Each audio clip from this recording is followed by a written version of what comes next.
In this video, we're going to talk about 3 different ways you can finance the purchase of a property. All right, so method number 1 is going to be traditional bank financing. This is where you go to a lender to get the loan to purchase the property.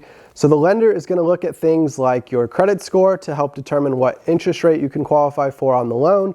They're going to look at your income and your debts to figure out how much mortgage payment you can qualify for, and that's going to dictate how much house you can afford. So they're going to give you a maximum purchase price calculated off of how much income you make, how much debts you have, so the debt to income ratio.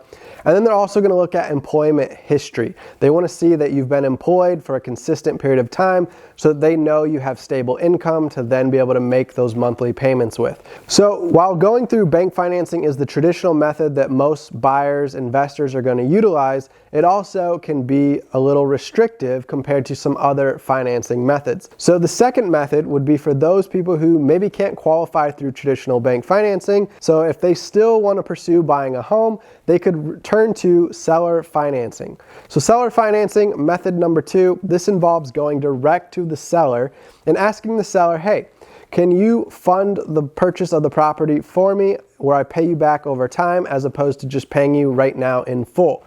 So the seller might carry a loan and act as the bank where you set up a monthly payment that you're going to pay to the seller. And over time, you're going to pay that seller back the money that you owe to them for the purchase of their house. So in this case, you're going to go to the seller and have a contract just like you would on a normal property where you write up a purchase agreement. It's going to dictate how much you're buying the house for. It's also going to have a clause in there about financing. So if you're going to have 30 years, if you're going to have 10 years, if you're going to have 5 years, it's going to have the interest rate.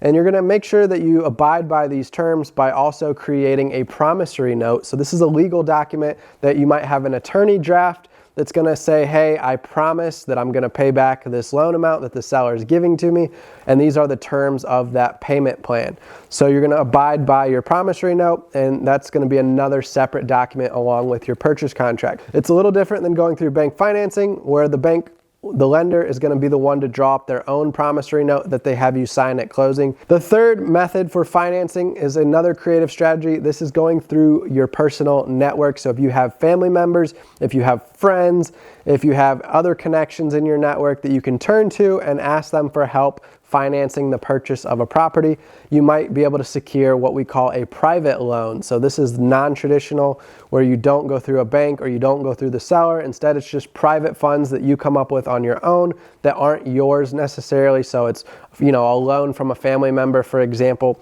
So this could be a third creative strategy to help you purchase a property that you might not be able to afford right now or be able to purchase normally through the bank. So by getting this private funding, it allows you to still access and purchase this property so that you don't miss out on the opportunity. All right, so those are the 3 methods: going through the bank, going through seller financing, and going through private funding options. These are 3 different ways that you could buy a dream property. So keep these in mind when you start your home buying process.